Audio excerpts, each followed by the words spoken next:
Hey, and we're live. Hello to all.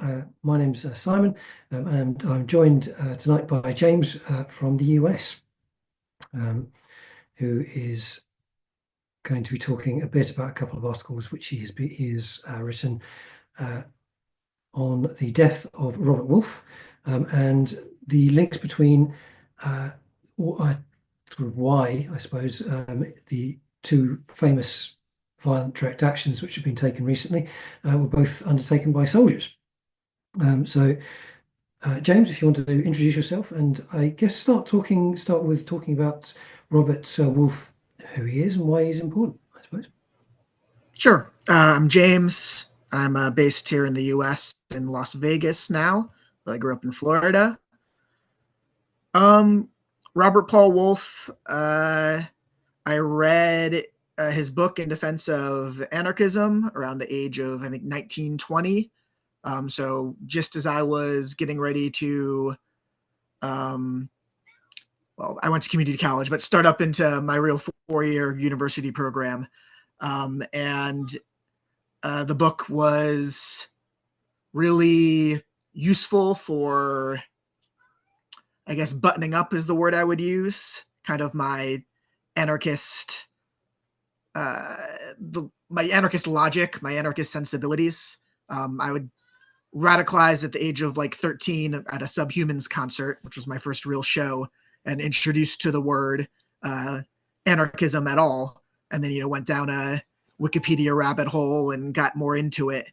But that was maybe the first book that I read that was just pure philosophy as far as anarchism is concerned, rather than learning about the First International or people and events in the Haymarket, et cetera, et cetera. And so it was just a book that had a lot of influence on me, let me argue with people about social contract theory and such in courses, and make a case for anarchism that wasn't just that used the language that they were used to hearing, and rather than speaking about it in ways that where I'd be really talking past people, if that makes sense.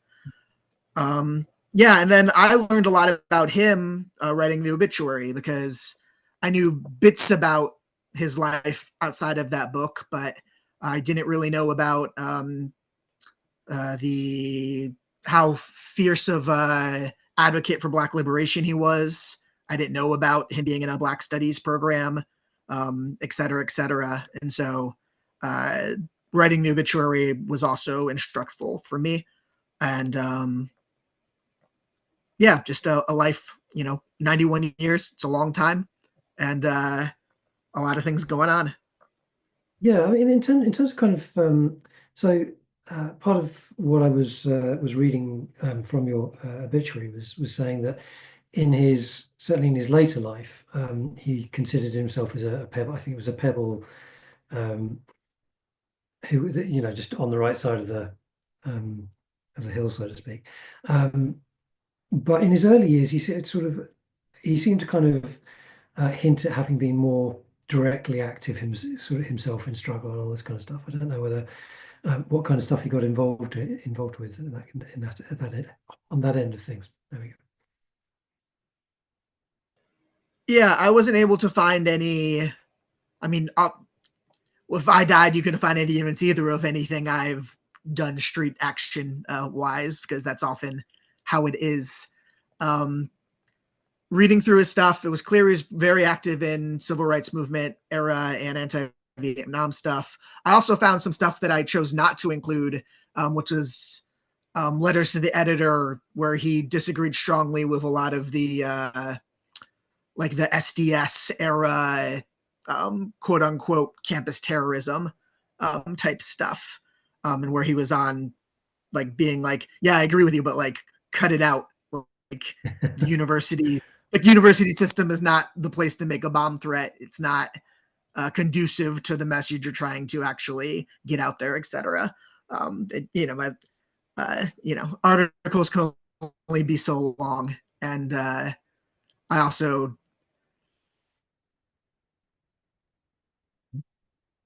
while I'm certainly not against, this is something maybe I disagree with him on, the obituary is not the place to get into that dissection of one's life, in my opinion. Yeah, and also think it's there's a big tension which most people I work with from a more academic sort of side of things tend to have, where on the one hand, your position within the kind of struggle to a great extent, isn't it, is the attempt to legitimize and present the core ideas of that struggle in a way which people can, get on board with and understand. Like, okay, I may not agree with everything, but I agree with certain ideas, and this is all being explained to me in one. And the tendency that most anarchists have to be very much in favour of direct actions, which can be quite, scary to the uninitiated, if you like, to people who, you see whenever anything disruptive happens, people are, oh goodness me, this is all very a bit much. You had a lot of it with the British anarchist movement, particularly through the kind of 60s, 70s, 80s, 90s, where you had uh, most famously the fight goes on between Albert Meltzer and the Freedom Collective, where one is attempting to be kind of an accessible face of um, uh, anarchist ideas, but ends up being, I think, correctly criticized for saying far too close to the kind of academicized, to the point of irrelevance kind of approach. Um, and kind of the other end of things where, like, you've got the Angry Brigade and kind of the actions that come out of all that.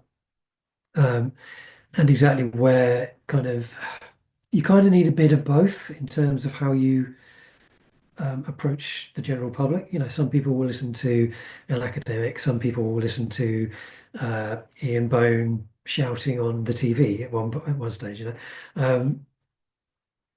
But I don't know whether, in terms of how he interacted with the movement as a whole, I don't know whether you have much of a uh, gauge on how essentially he sat in that spectrum of theory versus praxis versus meaningless action, I suppose. I don't have a, I mean, I don't have a concrete sense of it for sure. I don't want to write history that I don't know. Just having a thought though, based on what you just said, I think from my perspective as someone who's an ex-academic, I dropped out of a PhD program and decided that wasn't for me, but still, try to stay engaged with it in some ways. I think a lot of the conflict we see between the streets direct action sort of side of things and the, calling people out for being in the ivory tower and whatnot, while I think there's legitimate criticisms from both sides to be made there, I also feel like it's one of those leftist infighting situations where we pick battles that we think we might win. Like, really, there's so many other conflicts and people to be arguing with and like enemies to be dealing with that, like, why is there focus on this tension? We can both just do both sides. Someone publishing a bunch of articles on anarchism and Deleuze or whatever that maybe most people aren't reading, they can do that, and it's not actually watering down or affecting people doing, a food not bomb feeding. Like, I don't feel like there's an actual conflict there. I think some of the conflict is kind of just because people want to have an argument they feel like they might win. And yeah, absolutely. It's also very much in the you're never so angry as you are at your neighbor kind of thing, right? Like it's yeah, like there's been endless arguments along those lines. Um, I think it's an interesting one to kind of tease out a little bit in terms of kind of when you're talking about key theoreticians and important theoreticians, is this thing of like uh, one of the strengths of the anarchist movement, I think, is at its best, is the ability to say, you know, um, Proudhon was a key theorist and a really important person to understand where he's coming from, also a gigantic misogynist. Bakunin, famously a massive anti-Semite. You have Bookchin towards the end of his life is getting grumpier and grumpier and eventually kind of rejects swathes of the anarchist theory and all this kind of stuff. And it's one of those things where it's worth kind of interrogating where people's foibles are, but in a kind of, not just flat out rejecting everything that is being said simply because, there's this one section which is like, obviously this is complete nonsense and they were being an idiot, essentially. But yeah, so it's also difficult because I'm aware that like you were kind of right, sort of researching the obituary, and then I just sort of laid a bunch of really technical in-depth questions on you. No, Um, no problem at all. I just don't want to speak as an expert on the man's life because I'm that's not, more than fair. you know. Um, Um, but yeah, I completely agree with you that I think one of the strengths of anarchism is that we are able to hold both, read Bakunin, read Proudhon, read, any of the thinkers and be like, oh yeah, these ideas they had were actually quite bad, but these other things are something that we hold on to. And I think that's something that anarchism is quite good at, that a lot of especially contemporary Marxist organizations and radical liberals and types are often kind of a baby with the bathwater situation. They find out something bad about someone and throw out their entire thought, which it doesn't make any sense to me. I think it's Puritanism, and it's uh, not conducive to uh, creating theory and action that will hopefully create a world we actually want to live in. yeah, I tend to come back to the idea that people are messy. Like, I've never met anyone who hasn't got at least one or two messy ideas. And it's working around those messy ideas or even sometimes realizing those messy ideas aren't so messy is one of the most important aspects, I think, of engaging with politics on a kind of the level of being curious, essentially. Um, on which note, we can smoothly segue into the second of your articles that you wrote, in fact, which is considering the link between, or why it is that both of the last two, like, very famous terror attacks in the US have been carried out by was one of them still serving the sergeant? Yes, Service people. Matthew Livelsberger was on approved leave, but was still an active Green Beret. Was where the other person had been retired for some time.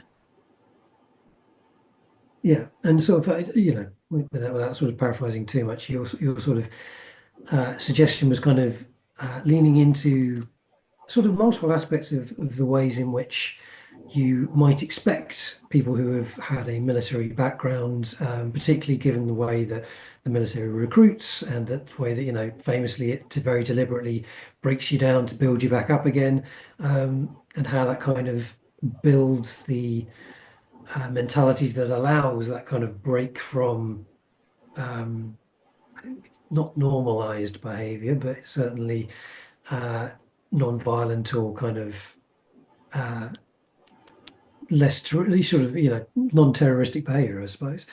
Um, Although terrorism is a whiffly phrase at the best of times. Um, Yeah. So I was trying to. I think there are real, palpable linkages between the relatively high rate at which people who are currently or formerly in military service end up carrying out acts that we would perceive as violence against the public.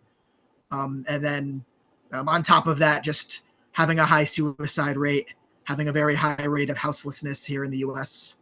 I mean, that goes back to, I mean, I'm sure it goes back before, but at my age at 40, I can remember, encountering groups of homeless folks, and the amount of them that say they served in Vietnam is just, it's most of the people I met, you know. And as far as, World War II, World War I vets, I think maybe the situation a little bit different.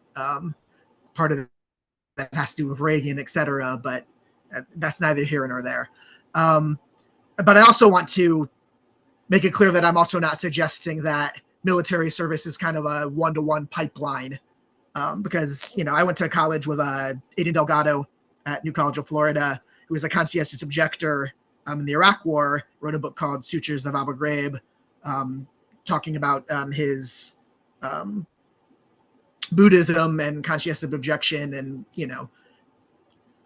he went through the same boot camp as everyone else. So I'm not here suggesting that, going through boot camp creates a certain sort of person. Obviously, everyone is different. But I think there is a question of, if we train people for war and then bring them back and don't offer some sort of reintegration, remediation type of programs to integrate people who maybe had a very, very hard time overseas, dealing with violence and trauma and the horrors of war. I think there's no getting around that. Reintegrating them back into society in a way that is good for them, and then we act shocked when they don't act in the ways that we expect citizens to act. And I think it just it's both the hypocrisy of the government sending soldiers out to war, bringing them back, and expecting them to just be fine. I don't know. It's heartbreaking, because even, the folks that don't, end up killing themselves or others, you just talking to people who work in mental health, and with veterans, it's staggering the amount of them that just don't feel part of the community, part of society anymore. I think there's an interesting kind of, I don't know, sort of beyond kind of the direct process of going to war. Even you've got so I can't remember where it was. It was a Channel 4 documentary of some sort, maybe, where they looked at the statistics of when you're in a combat situation, and when you take just a blank civilian, no additional training, which was often the case in World War One. And you look at the percentage of people who actually shoot to kill. You have something like, it's a very low number. It's between 10 and 20% actually shoot to kill, because actually trying to kill someone, both we're both heavily socialized from birth not to do so, and generally speaking, not to get too much into Kropotkin and mutual aid and all the rest of it, it's not a good species norm for us to be too comfortable with killing each other, just for the sake of continuing the species.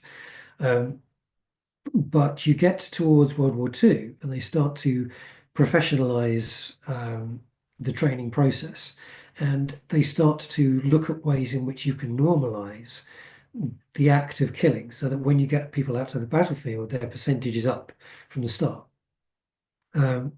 So you get to kind of, at a very base level. For example, you have the famous the watermelon on a stick, and you shoot the watermelon and you see the red, brains flying everywhere, pseudo brains flying everywhere, and it normalizes that position of shooting at a thing and having this kind of seem to happen. But they keep doing this, and by the time they get to I think it's the 80s, they're up to a 60, 70% shoot to kill ratio. But what this really showcases is that even just the training process itself desocializes you in the sense of it makes it easier for you to kill.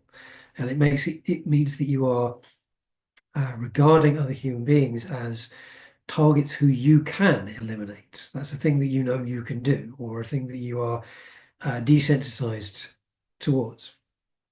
Um, there's obviously, in gaming for a long time there was a debate that went on as to whether shooting in the games made you more likely to shoot in real life, which doesn't seem to have a direct connection. But the army is much better at doing so, and it integrates all of those kinds of ideas where you make things more and more realistic. You break down people's sense of what is, in this sense, you want not to go too moralizing about it, but right and wrong. And that's kind of where you place people in these positions, and then you take them off to war, and you basically cut the connection between them and everyday life.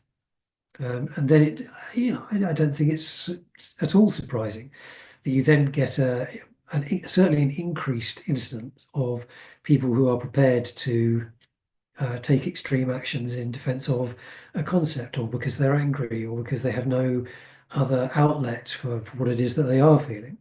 But as you say, there's no uh, sort of the US, I think, is a different kettle of fish than the UK, in as much as the British Army is much smaller, a much smaller percentage of GDP.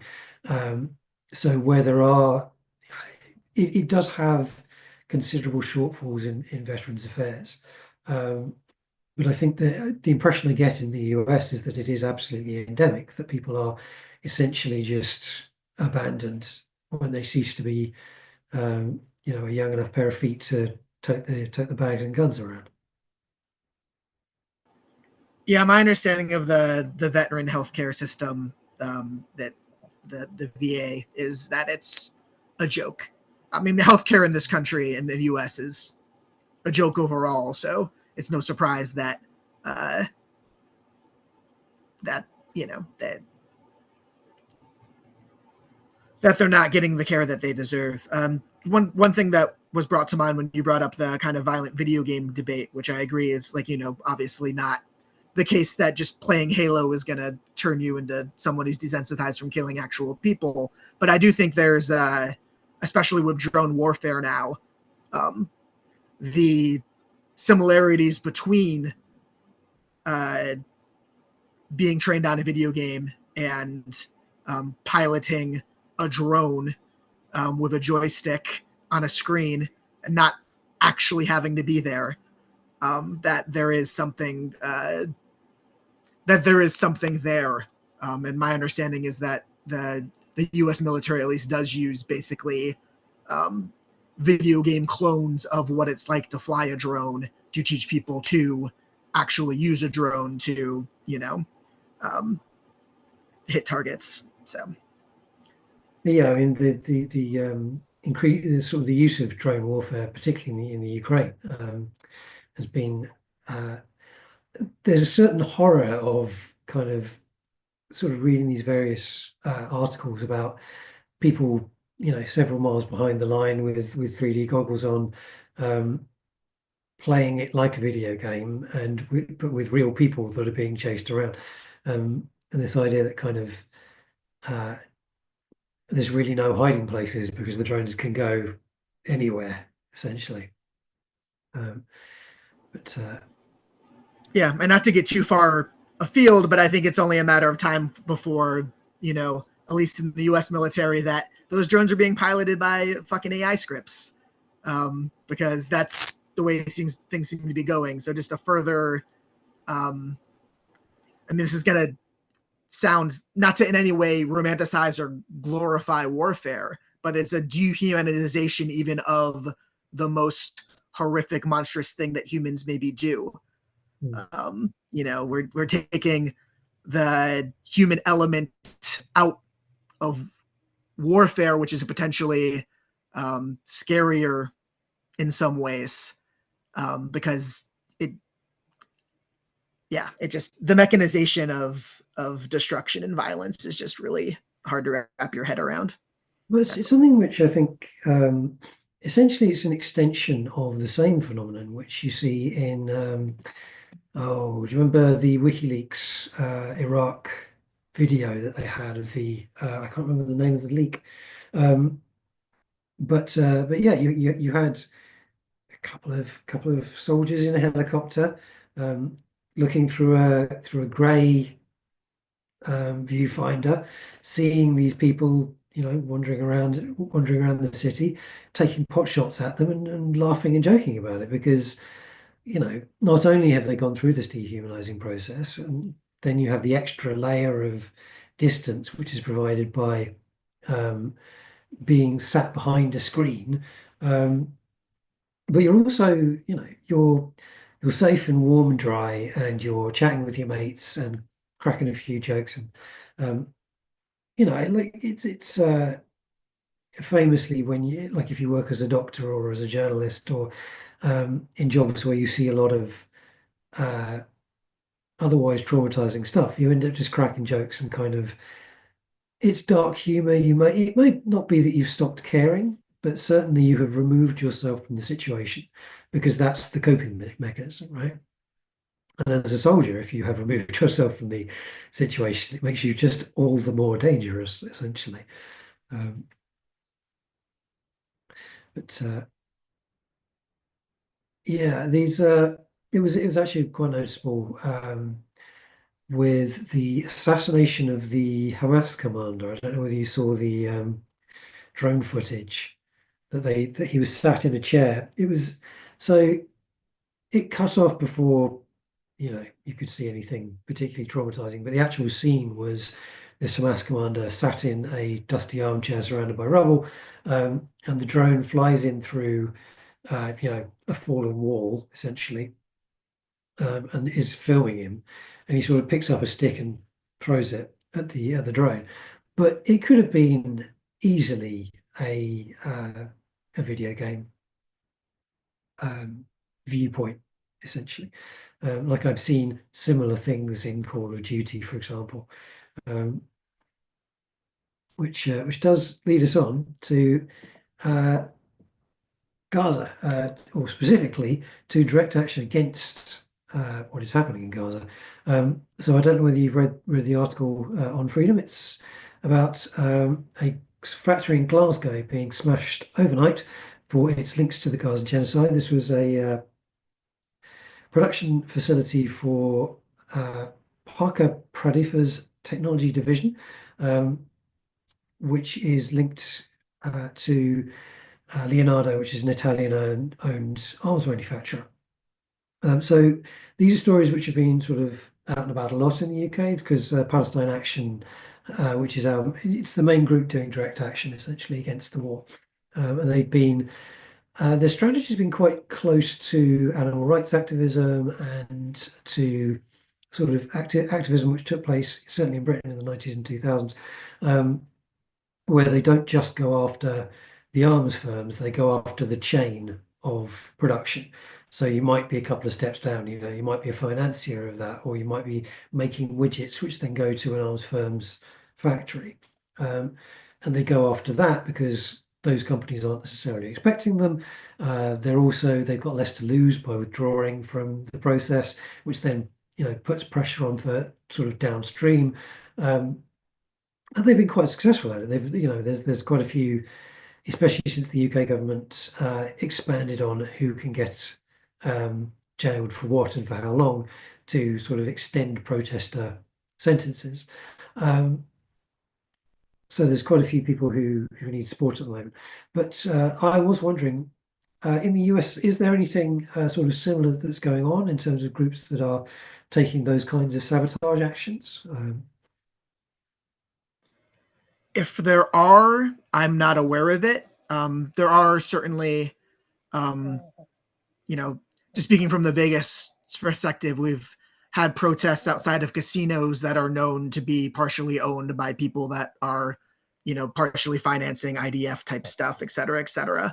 So kind of, but no, this reminds me of my friend Ryan Harvey, who's a like a political musician here, has a song about I'm not going to remember the exact group. I think, and I don't honestly remember if the UK or Ireland, but the folks who hammered the warheads of some Oh, missiles that were going yeah, yeah. over for, I believe, Iraq. And, how just, hearing that as an American is like, Plowshares?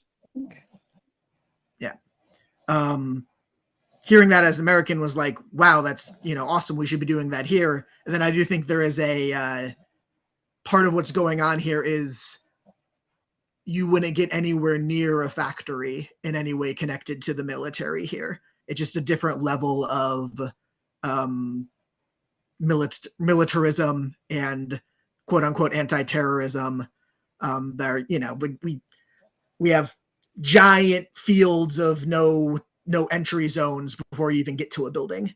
And anything connected to the military here. So I think there is a material difference that's part of why you don't see it in the US in the same way. So, yeah. Yeah, I can see that. I mean, well, obviously one of the things which makes life considerably easier when going after factories in the UK is that there is basically zero chance that anyone's going to be waving any guns around, which I can well imagine is a concern in the US if Yeah, I going after mean, anything here like in that. Vegas, if I go to an IHOP or a Denny's, someone has a gun on them. Like, it's open carry is very common here. So obviously, if we're talking about any sort of industry connected to the military in any way, yeah, it's armed guards everywhere all the Well, time. presumably there's also it's just a factor that the US is such a militarized society that almost everything has a connection to the army in one way or another. So where do you start in terms of undermining this kind of thing? Um, but okay, that's interesting. Well, I like because yeah, I sort of hadn't really uh, interrogated the idea even. So it's interesting to kind of have that background. Um, well, sort of. So in terms of the broad strategy, non-parliamentarian strategy for. Uh, so obviously, in direct action terms, the aim is to uh, take where the bombs are coming from and stop them from getting to where they're going to go. And I know that in the US there have been dock strikes and such like in the past. Um, in terms of where the action, so to speak, is at the moment, sort of where is do you have any ideas where that is going on and where kind of people can keep an eye on? Um, I'll be honest, I'm not the best person to ask. I don't really know. okay, no worries. I know that in the past, like the Longshoremen Union and stuff has been involved with shutting down docks over, disagreeing with military action. As far as any sort of connection between people working in Palestinian solidarity, trying to reach out to unions like the Longshoremen and trying to, I hope those talks are happening, but I'm not aware of them if they are. Let's put it that way. Yeah. Cool. In which case, we can move on to the next. It's sort of a two-parter, but and probably make it the final story. So almost certainly hasn't crossed the pond, but basically, the UK economy is in a bit of sort of a struggle at the moment, and the Chancellor Reeves is under a lot of pressure because basically. She raised taxes in a number of different ways, and various companies are now doing their usual thing of, you know, as the markets are attacking sort of borrowing costs and threatening that inflation will rise and all this kind of stuff. Um, One of the ways in which the Labour government is kind of pitching to get around this and sort of say, well, we're going to encourage growth, is they came out with I think it was a 51 point pro AI pledge or sort of policy, which is aiming to make the UK a front runner in AI. They're sort of saying, well, we've got Cambridge graduates and Oxford graduates and a great education system. And we've got lots of renewable energy and sort of water and all this kind of stuff. And we're all in a good position to kind of start involving ourselves in it. It's not true in as much as the UK has had multiple AI startups, but they've all been bought out by US big tech firms. And certainly, if you read the likes of the FT, as Financial Times, um, or sort of economics magazines, the tendency is to say that the US and China in particular have already essentially stolen a march on the rest of the world, and that AI is going to be their ballpark to a great degree. So I suppose the question from US perspective, so from a UK perspective, what this kind of amounts to is what Yanis Varoufakis rather floridly terms as techno-feudalism, in which you've got your new barons of tech, so Elon Musk, Zuckerberg, Peter Thiel, the whole ugly set of them. And they are, rather than, for example, us having industries where we produce things, we pay people to do them, those people then spend money in the community. We have a situation where that money is extracted automatically for automated services. And obviously, we already have this via things like PayPal, for example. But AI threatens to expand this into all kinds of other fields, particularly it seems databasing will be one of those, middle management and kind of the policy implementation systems that they do. HR departments seem to be the sort of thing that people are kind of pointing at.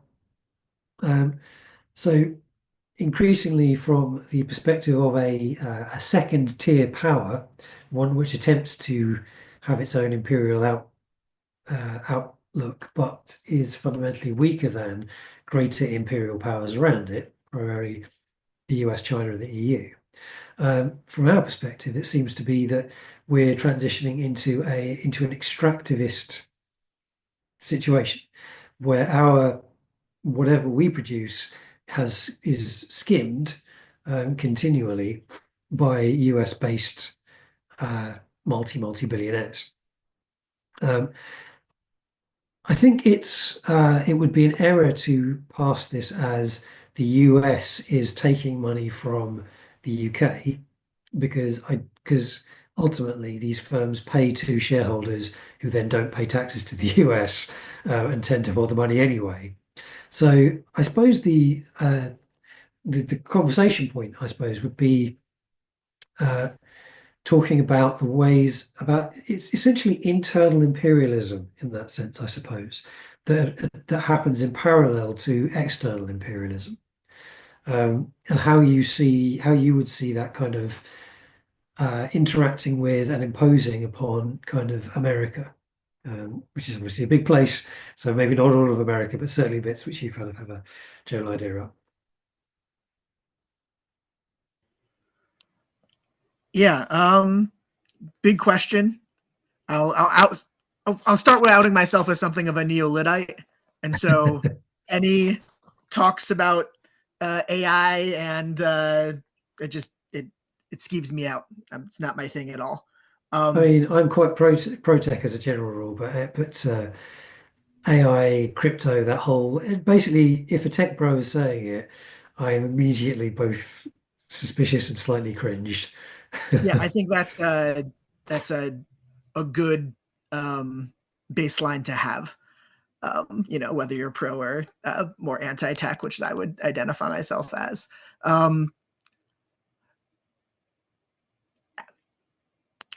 You know, it's In terms of I don't have a solution. I don't have a, by any means. I think the US tech folks have, I mean, obviously, we all know they have a staggering amount of money. And so if they see anything that they want that can be bought, as far as a new script, a new interface, whatever, I don't even know the terms, you know what I'm saying? Yeah. They're going to buy the programmers up, they're going to buy them up, or if they can't buy it up, they're going to somehow make it disappear, right? It's either consume or compete, and so that they keep the monopoly, they keep the stranglehold on tech. And I guess you can kind of see it now in the US, at least with at least my analysis of Facebook getting rid of the fact checking and moderation and going into like a more laissez-faire, like Twitter type model. To me, that's just Zuckerberg trying to capitulate, knowing that Trump is coming into office, so that maybe Facebook is left alone in a way that it wouldn't have been. Like, you're welcome to come back to Facebook, Mr. Trump, and now all this stuff that kept you from doing whatever you wanted to do, it's not even part of the platform anymore. Yeah, it's. I mean, it is a very feudal positioning that seems to be going on. Sort of you've got the king returning to his throne, and all of the courtiers gathering around, all vying for favors, essentially. Um, which I find, on a level, I find it fascinating watching this play out in real time. The way in which essentially the liberal experiment with social progressivism grinding to a halt, as purely as a matter of it's more useful for profit if we, switch over our uh, positioning so that, yeah, of course, you can call trans people mentally ill. You can, um, start saying all of those words you weren't allowed to say before. Um, which it's yeah, I mean, it's essentially what we've sort of radicals have been saying for years, right? It's like don't trust liberals to stand by these rainbow flags they put up once a year when push comes to shove. By jingo, they haven't. They've proven us 100% correct. Um, More's the pity, but yeah, and like I think it's going to be interesting. I think that so the so with internal imperialism, or colonialism rather, internal colonial projects, um, I think there's going to be an interesting conflict that goes on between geographical cores of different aspects of capital and how they interact. Because obviously at the moment you've got the Trumpian right in the ascendancy, you've got Trump to America, essentially, um, looking to push their model, their ideological colonial model, using all of the power of this, big tech, this overarching big tech control of our social media. Um, but I don't think I think there is an element of catastrophizing which says that it's going to immediately turn into kind of um, a new Reich kind of situation in which democracy is sort of overthrown entirely, and California is invaded by the National Guard or something. And I don't know that that's going to be the case. I think the generally speaking, colonial models are slower and smarter than that. And they undermine from within, and they utilize the leverage of control of certain, you know, levers of power and all the rest of it. Um, in terms of the strategies that are going to be employed by Trump and co, I don't know how you feel. Are you optimistic or are you pessimistic in terms of the ability of broader societies, particularly in more progressive hubs, to resist what's coming next, I suppose? I'd say it's a little bit of both for me. I'm terrified about the places I grew up. So I grew up in Florida, which is a very red, conservative, DeSantis run place now. The college where I did undergrad, New College of Florida, was previously kind of a progressive safety zone where DeSantis just gutted the board of governors of that college and filled them full of people that agree with him. And so now that the college essentially doesn't exist anymore, it's been turned into a completely different place. And so I'm very scared about the places I grew up and about the what's the word I want to use? Kind of the fervor that is possible in the places that are already very pro-Trump, and what people might feel like they have the permission to do with Trump in office again. That scares me. As far as places that are more quote unquote liberal or progressive resisting it, I mean, I don't think we're going to get like a immediate civil war type situation, which I do see some other folks on the left kind of catastrophizing. And I'm hopeful that the government is actually not capable of doing the kind of mass deportations that he's talked about. Not that, I mean, I'm sure there'll be unfortunate cases of deportation that they will turn into a spectacle as much as they can. We got this guy, we're getting rid of him, and like make a dog and pony show out of it. What scares me more on that end is not so much, I mean, obviously the threat of mass deportation is terrible, but I think what they can do quite easily is just stop people it's more stopping immigration than the deportation, if that makes sense, making it much, much harder to come to the States if you wanted to, whether across the southern border or just from around the world, with the stuff with the H-1B visas and all this, all the stuff going on as far as just people being able to come to the U.S. for work or for education. That could be.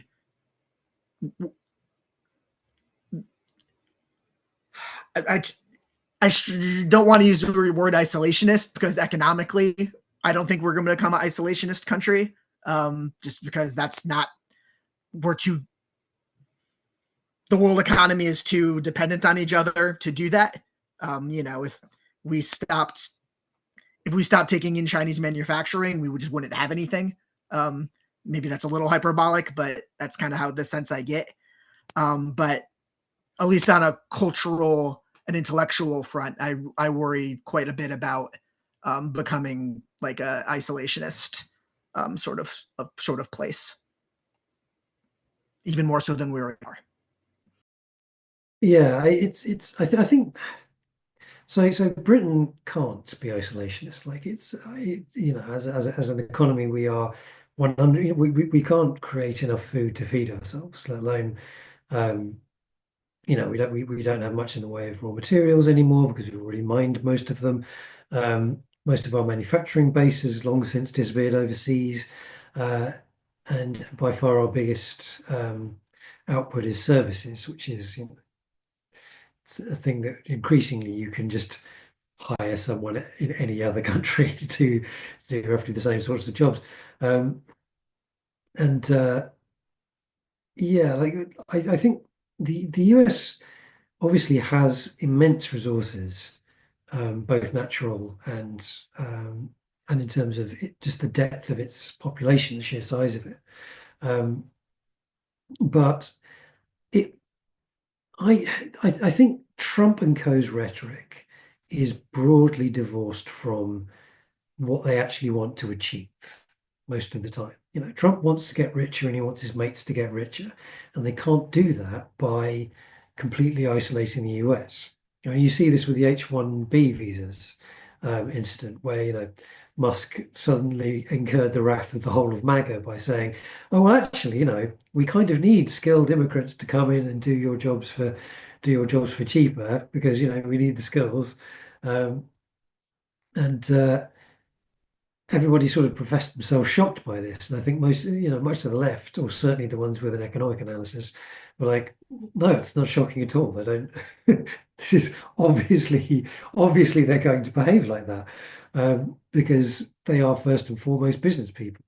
They're not completely mindless dogmatists who will destroy the economy that they're reliant on for the sake of, placating the fever dreams of the people that they've been winding up with their media all year. Like I think there's a huge tendency, particularly among the liberal wing, to take the whole Trump is stupid and Trump is weird and Trump is demented and blah blah blah, um, and transplant this to, well, of course Trump will destroy his own his own economy, his own legacy, his own people, essentially. It's like he has been smart enough to win twice. The second time, having done an attempt to overthrow the government, like which should have killed any other political career stone dead, right? And actually, if you look at a lot of his positions, they do make sense in context. Like people, for example, recently have been going on about this whole, oh, we'll buy Greenland and we'll buy the Panama Canal, or maybe we won't, eh? Military, wink, wink, nudge, nudge. And it's like, yeah, I mean, that does sound crazy, don't get me wrong. But also, he was saying similar stuff is like the last time round. What it actually amounted to was a degree of brinkmanship and causing chaos, and then coming in with a much more reasonable offer, which people were much more inclined to accept. It's the make a bad offer and then follow it with a better procedure. Like when sort of the whole presentation of everything that Trump does as in some way unhinged and lacking in common sense, I think is well, it was a catastrophic misreading in terms of the election, um, but it's an ongoing catastrophic position, in as much as if you're not seriously trying to understand where they're actually coming from, and Musk does this as well. Musk is constantly coming out with outlandish statements which distract from what he's actually doing a lot of the time. Like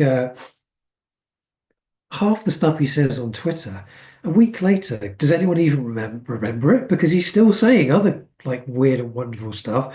Um, but what he's actually doing, if you look at who he's talking to, he's making deals with China. He's making sort of inroads into perhaps buying TikTok. He's made all the right allies within the American government. He's built an amazing degree of influence in very short time over broad swathes of the American economy in ways which directly help him. Like these people are not actually acting in stupid ways nearly as often as the projection would have us believe.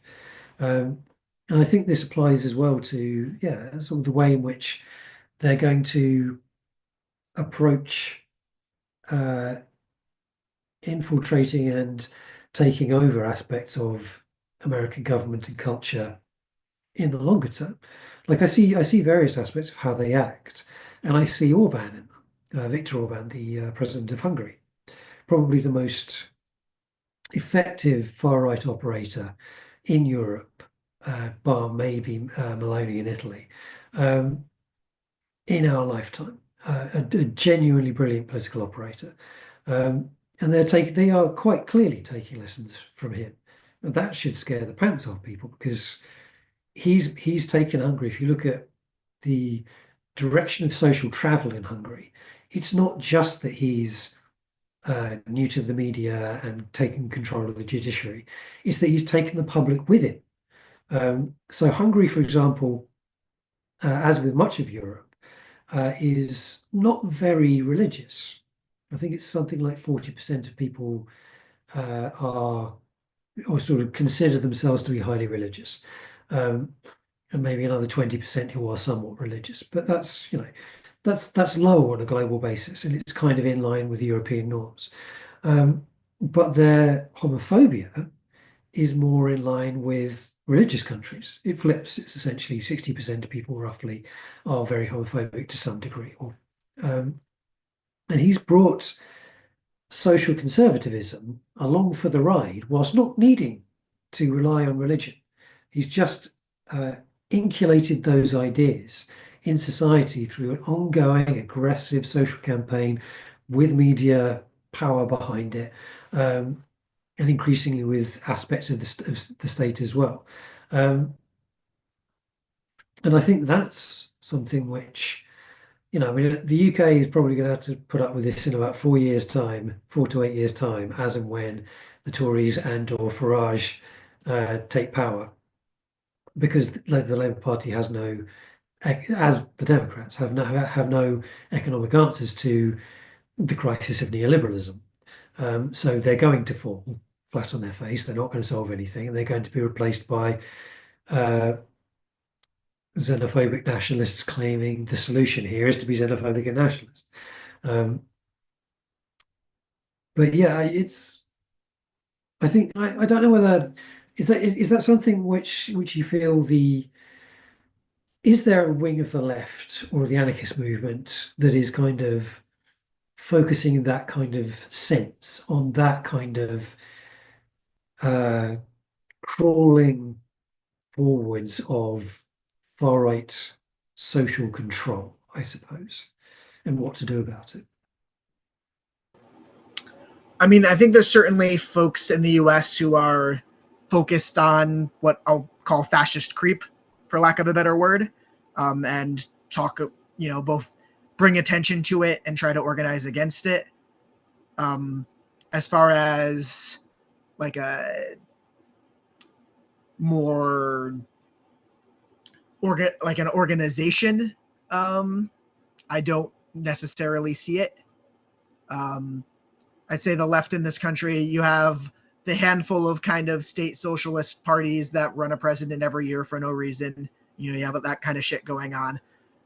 You have kind of local Antifa stuff, which is very important, don't get me wrong, but I don't think is generally not thinking about anti-fascism on a more national uh, electoral scale, if that makes sense. You have, not to call them part of the left at all, but, you said Trump was very smart to have won both times. And I agree with you, but at the same time, I feel like the Democrats are somehow determined to lose. Like they run the worst possible campaigns and make the worst possible choices. And it seems like they don't want to win.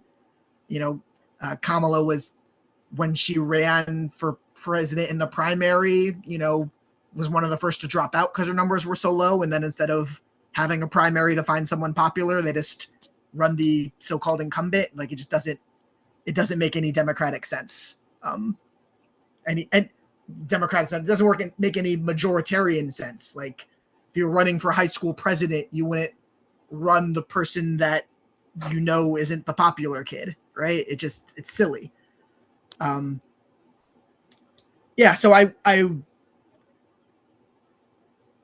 if someone on the left, especially the anarchist left in the US, is doing that sort of work to address fascist creep, but on a kind of more political of a capital P level, have them reach out to me at the IAS because we'd love to talk to them.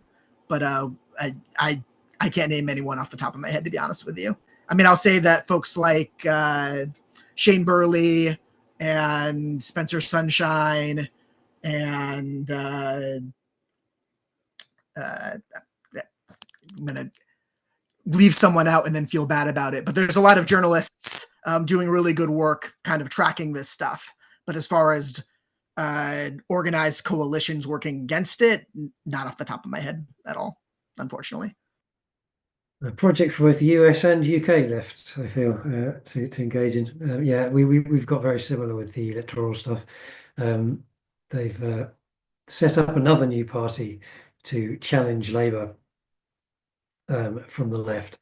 And it's the same thing over and over again. Last time it was Transform. This time I think it's called Fight Back or something equally tedious. Um, and you just watch these people talking to each other, like not, like I think it's fair to say that anarchists are not always as good at talking to the working class as they are at talking to each other about how they should be talking to the working class. Um, but my God, the cobweb left. They would just just stand in half-empty um, university auditoriums talking to each other about how we need to stand up against uh, the Labour right and the Tories and reform. It's like, but are you? Is this not just another useless talking shop? You're going to call another march through Westminster that nobody's going to pay attention to because it's not in any way a threat to anything. Um, yeah, in a bad way, but we can only analyze what we got in front of us, I suppose.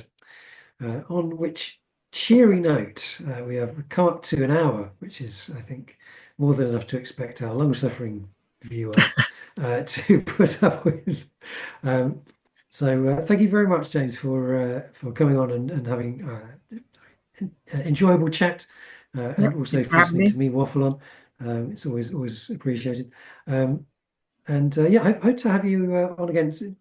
What we'd like to do is have more kind of.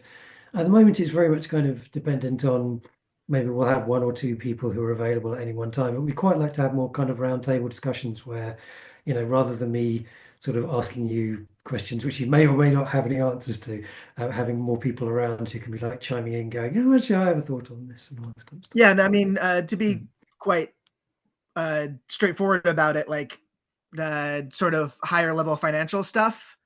I do material culture studies. I literally study t-shirts and skateboards, and I have a background in archaeology. Like that's the stuff I'm most I comfortable shall talking about. bear this But in when you ask a mind next question time I like ask that, a I'm question. thinking, oh, I wish so and so was here because they'd have a much more nuanced and articulate and full-bodied response for a question like that. And I so, would yeah, really it makes like sense to have to us. get a group together where I everyone yeah, has their. I think it'd be really good because like these sort of roundtable discussions is something which um you we as a movement we have them a lot. We have these kind of half a dozen people in a room chatting away about this, that, and the other, often coming to interesting conclusions or coming up with interesting ideas. But then they don't have that broader reach because we're not doing them to a camera. And obviously, the anarchist movement is shy. It doesn't like being on camera. I myself feel this. I've kind of gotten myself over the hump by doing these actually. But uh, but yeah, I think one of the things we have as an ambition for doing these is to start having something which is just a regular thing that people can drop in and out of and have a chat about, but also that we can then just present to the public and say, look, yeah, if you want to see chats going on between sort of anarchists who are, there are people like Vaush and all that who kind of present themselves as an anarchist with an opinion or a, whatever. Um, Whatever you feel about Vaush as a person or as an anarchist, indeed. Um, and I think those have worth as well. But yeah, like I think the roundtable discussions, you end up with uh, more of a flow of discussion. I think that the whole talking to chat, um, it's it's got its pluses and minuses, I suppose it boils down to. And I think that these Yeah, kinds of things can be much more uh, they can bring things out in a better way a lot of the time. I mean, this is something. So I'm on the board of directors of the Institute for Anarchist Studies, and this is something we talk about quite a bit: is trying to have more of a media YouTube type presence because I do think there's kind of a dearth of it. And then a lot of the stuff you see on so-called left tube or bread tube, frankly, just isn't all that good a lot of the times. I think Zoe Baker does really good work with getting anarchist ideas and history out to folks. But as far as these more kind of generative discussions, conversations, yeah, it'd be good to see more of it with anarchists who have been involved for some time and aren't just using it as a spicy sort of thing to label themselves, which I unfortunately see a lot on the internet. Very true. Right, on which ambitious note, and please do invite people along. We're more than happy to host. Thank you very much for coming on, as I say, and for any for viewers, check out freedompress.org.uk for our bookshop, freedomnews.org.uk for our news site, which is where the various things that we've been discussing tend to show up in writing.